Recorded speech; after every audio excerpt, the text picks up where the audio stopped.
আসসালামু আলাইকুম ওয়া রাহমাতুল্লাহি ওয়া বারাকাতুহু। আলহামদুলিল্লাহি ওয়াহদাহু ওয়াসসালাতু ওয়াসসালামু আলা মান লা নাবিয়্যা বা'দাহু। আ'উযু বিল্লাহি মিনাশ শাইতানির রাজীম। বিসমিল্লাহির রাহমানির রাহিম। وأن ليس للإنسان إلا ما سعى. فقال النبي الكريم صلى الله عليه وسلم: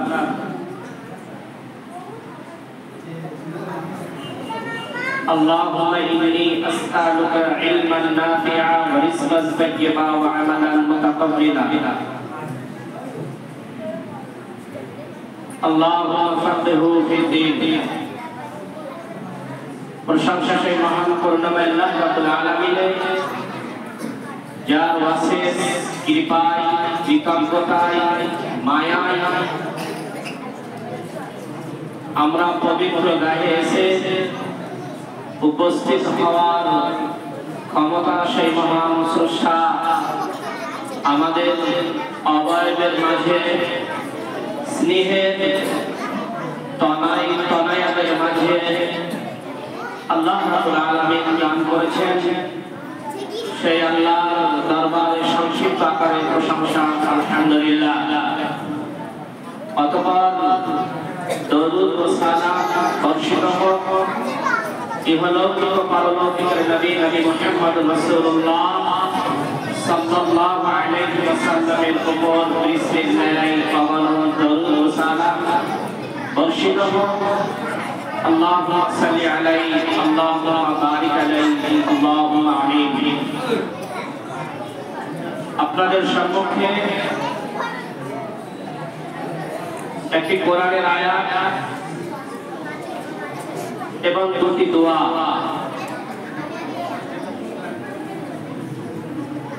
কোরআনের আয়াত সূরা নাজম সূরা নম্বর 53 আয়াত নম্বর 39। যেহেতু এটা বাচ্চাদের 1 বছরের পরিশ্রমকে তারা করেছে, সেই পরিশ্রম করে তারা কি ফল পেল, সেই দিকে লক্ষ্য রেখে দুটি কয়েক কথা আপনাদের সম্মুখে বলার জন্য মনস্থ করেছি।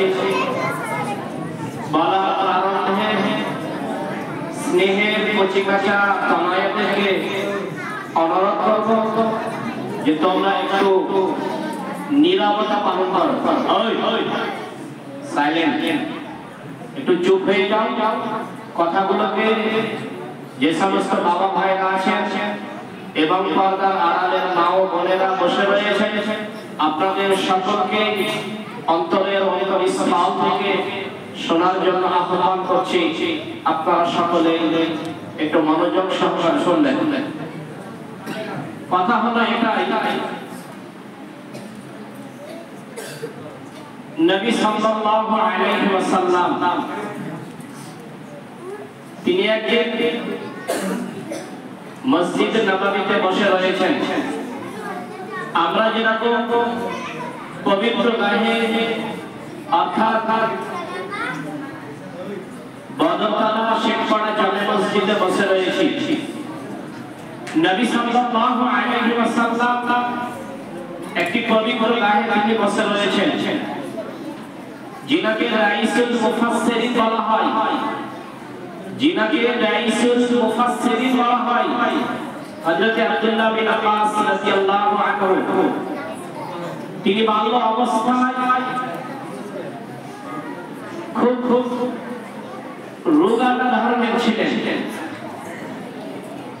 খুব অসুস্থর মতো হয়ে গড়ে উঠছিলেন। অর্থাৎ আপনাদেরকে একটু খুলে বললে বুঝতে পারবেন যে সমস্ত মায়েদের কাছাকাছি বাচ্চা হয়, ঘন ঘন বাচ্চা হয়, কেমন একটা বাচ্চা দুধ খাচ্ছে, মা স্তন্য দান করছে,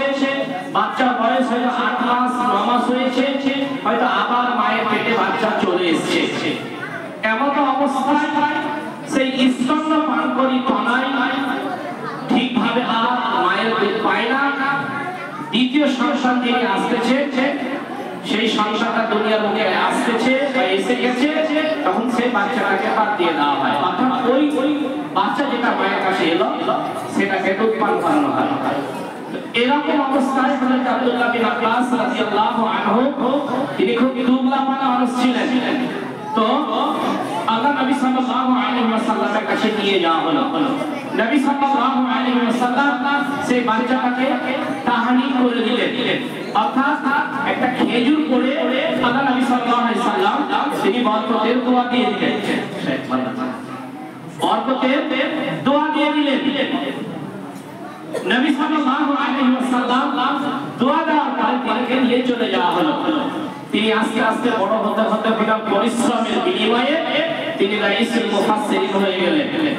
তো আমাদের যে সংসারেরা, আমাদের যে তনায়েরা, সে প্রতিষ্ঠান বড় হতে পারে, সে প্রতিষ্ঠান ছোট হতে পারে, আমাদেরকে সর্বসময় সেই স্নেহের বা আমার বাচ্চাকে বা আমার মেয়েকে বা আমার কন্যাকে বা আমার ছেলেকে টাইম মতো স্কুলে পাঠানো, টাইম মতো স্কুলে পাঠানো, সেই দিকে প্রত্যেকটা গার্জেনকে চাতক পাখির মতো দৃষ্টি রাখতে হবে। আমার বাচ্চার ক্লাসের সময় সকাল 8টা মিনিটে, সকাল 8টায় বা 8:15 মিনিটে, 8:15 মিনিটে ক্লাসে পড়া আরম্ভ হয়ে যাবে, ঘন্টা পড়ে যাবে, টিচার ঠিক ক্লাসে চলে যাবে। এই গুটি কয়েক মিনিটে আপনাদের বাচ্চাদেরকে দেখছি, কোন বাচ্চা হাফ ক্লাস হয়ে গেল তখন হয়তো ঢুকছে, কারো হয়তো 15 মিনিট অভাব হয়ে গেল, কেউ হয়তো শেষ মুহূর্তে আসছে। তো যিনি শিক্ষক, যিনি টিচার রয়েছেন, মুআল্লিম রয়েছে, তিনি তো তার পরিশ্রমকে, তার বিদ্যাকে সেই বাচ্চাকে স্নেহের সঙ্গে, ভদ্রতার সঙ্গে, ভালোবাসা দিয়ে, মনকে উজাড় করে খুলে দিয়ে সেই বাচ্চাকে প্রথম থেকে শিখাচ্ছেন। তাহলে একটা জিনিস ভাবেন, আপনার বাচ্চাটা 10 মিনিট পরে এলো, তাহলে যিনি মুআল্লিম রয়েছেন বা আমি রয়েছেন বা আমার সহকর্মীগণ রয়েছে, যে তিনি 10টা শব্দ বাচ্চাদেরকে বলা হয়ে গেছে, বাচ্চাদেরকে বলা হয়ে গেছে। তাহলে আপনার বাচ্চাটা বা আমার সন্তানটা 10 মিনিট পরে এলো, সেই 10টা শব্দ বা 10টা অক্ষর সেই বাচ্চাটাকে মেধাতে পেল। যিনি টিচার রয়েছে, মুআল্লিম রয়েছে, তিনি যদি দ্বিতীয় মাসের প্রথম থেকে আবার এই বাচ্চাটার জন্য ক্লাসটাকে রটাতে যান, পড়াটাকে ঘোরাতে যান, সময় কিন্তু অতটা হাতে থাকে না, সময় অতটা হাতে থাকে না। তাহলে আপনার বাচ্চারা সেই পড়াটা থেকে কিন্তু সেই আজকের ক্লাসটা থেকে সেই 10টা অক্ষর বা 10টা শব্দ বা 10টা লাভ তা থেকে মাহরুম হয়ে গেল, পড়তে পেল না। এই পড়াটা কখন পাবে?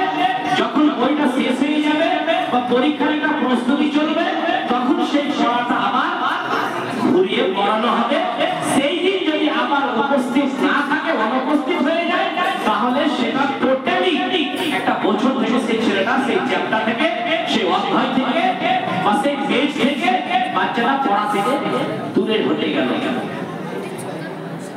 বিষয়টা গার্জেনকে সঠিকভাবে রুটিন মাফিক সময় অনুকূলে, সময় অনুপাতে বাচ্চাকে উঠিয়ে পাঠাতে হবে।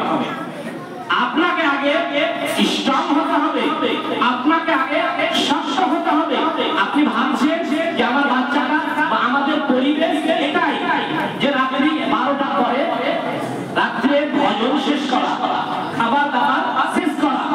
তাহলে আপনার বাচ্চা যদি রাত্রি 12টায় ঘুমায়, তাহলে উঠবে কে? ওকে মিনিমাম তো 5 ঘন্টা ঘুমাতে হবে।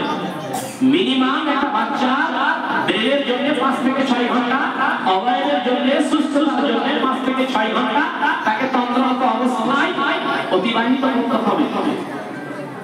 আপনার কর্তব্য, বাচ্চা সাবালক হয়ে গেছে, বাচ্চা 12 বছর পার করে দিয়েছে, এসারে নামাজ পড়লো, খাওয়া দাওয়া করে নিল, বইপত্র নিয়ে আবার 1 ঘন্টা পড়তে বসলো, পড়ার পরে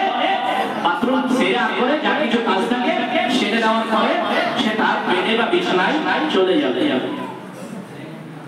এবার বাচ্চা পরিশ্রমটা কি করলো? আপনি নিজের বিজনেস নিয়ে উপার্জন নিয়ে ব্যতিব্যস্ত, মাকে বা মা বাড়িতে থাকছে, মা সর্বসময় ছেলেটাকে নিজের পাংখা দিয়ে, নিজের হস্তটাই দিয়ে, নিজের ভালোবাসা দিয়ে, মায়া মমতা দিয়ে, সুহাসা দিয়ে, সুব্যবহার দিয়ে বাচ্চাটাকে এরকম ভাবে তোমার দাদু এরকম ছিল, তোমার আব্বা এরকম ছিল, তোমার সমাজে অমুক ছেলে এরকম গড়ে মানুষ হয়ে উঠেছে, তোমাকে মানুষের মতো মানুষ হয়ে গড়ে উঠতে হবে। আমি তোমার রোজগার চাই না, আমি তোমার উপার্জন চাই না, আমি তোমার অর্থ চাই না, আমি চাই তুমি সমাজের মধ্যে একজন ভদ্র ছেলে হয়ে, মুআল্লিম হয়ে, শিক্ষা অর্জনকারী হয়ে তোমাকে গড়ে উঠতে হবে। যেন অমুকের ছেলে এরকম ভাবে হয়েছে, পরিষ্কার, দিনদার, ইমানদার, তাহাজ্জুদ গুজারি তোমাকে হতে হবে। ওয়া আল্লাইসা ইনসানা ওয়া আল্লাইসা লিল ইনসানি ইল্লা মা সাআ ওয়া আল্লাইসা লিল ইনসানি ইল্লা মা সাআ। আজকে আমাদের যে রেজাল্ট দেওয়া হবে, আমরা যে বাচ্চাদেরকে মানসিক দিব, তারা ইমতিহান দিয়েছে, পরীক্ষা দিয়েছে, সেই পরীক্ষাকে কেমন ভাবে প্রস্তুতি নিয়েছিল, সেই পরীক্ষাকে কেমন ভাবে তারা রাত্রি জাগরণ করে পড়েছিল, কি করেছিল, কি লিখেছিল, সেটা মুআল্লিম যিনারা রয়েছে তিনারা যথেষ্ট টাকাগুলোকে চেক করার পরে, দেখার পরে একটা রেজাল্ট, একটা পয়েন্ট, একটা নাম্বার সে বাচ্চা পেয়েছে। কোন বাচ্চা হাসবে, কোন বাচ্চা কাঁদবে, কোন গার্জিয়ান আবেগ নিয়ে মন ভরা ভালোবাসা নিয়ে বাচ্চাকে স্নেহের সাথে বাচ্চাকে দোয়া দিবেন, আল্লাহুম্মা ইন্নী আসআলুকা ইলমান নাফিআ ওয়া রিজকান তাইয়্যিবা ওয়া আমালান মুতাকাব্বিলা। বাচ্চা যখন পাস হবে, বাচ্চা যখন সেকেন্ড হবে, বাচ্চা যখন থার্ড হবে, বাচ্চা যখন একটা পজিশনে আসবে, তখন গার্জিয়ান আবেগ ভরা মন নিয়ে যে না আমার ছেলেটা পরিশ্রম করেছে, আমি ঘুম থেকে ফজর নামাজ পড়ার পরে উঠিয়ে দিয়ে আমার বাচ্চাটাকে আমি নিজে কিছু সময় আমার উপার্জনের সময় থেকে কেটে দিয়ে বাচ্চাটাকে আমি যাই করেছি চিন্তাভাবনা জ্ঞান নিয়ে আমি বাচ্চাটাকে দিয়েছি। বাচ্চাকে পরিশ্রম করলো, সেই পরিশ্রমের ফল আজকে পাবে, পরিশ্রমের ফল আজকে পাবে। কেউ হাসবে, কেউ কাঁদবে। অতএব আজকে হাসি কান্নার দিন। আজকে যে হাসছে সে কালকে কাঁদতে পারে, পরিশ্রম থাকতে হবে। আজকে আমি 10 নম্বর পেয়েছি, সামনে বছর 2019 সালে আমি যে ক্লাসে পড়বো, আজকে থার্ড হয়েছি, আমি আমার গার্জিয়ানের কাছে, মায়ের কাছে, আমার শিক্ষকের কাছে অঙ্গীকারে আবদ্ধ, আমি ক্লাসে ফার্স্ট হয়ে আমি ক্লাসে ফার্স্ট হয়ে দেখিয়ে দিব। পরিশ্রম থাকতে হবে, মেধা যেমনই হোক না কেন আস্তে আস্তে আস্তে ঠিক হয়ে যাবে, ঠিক হয়ে যাবে।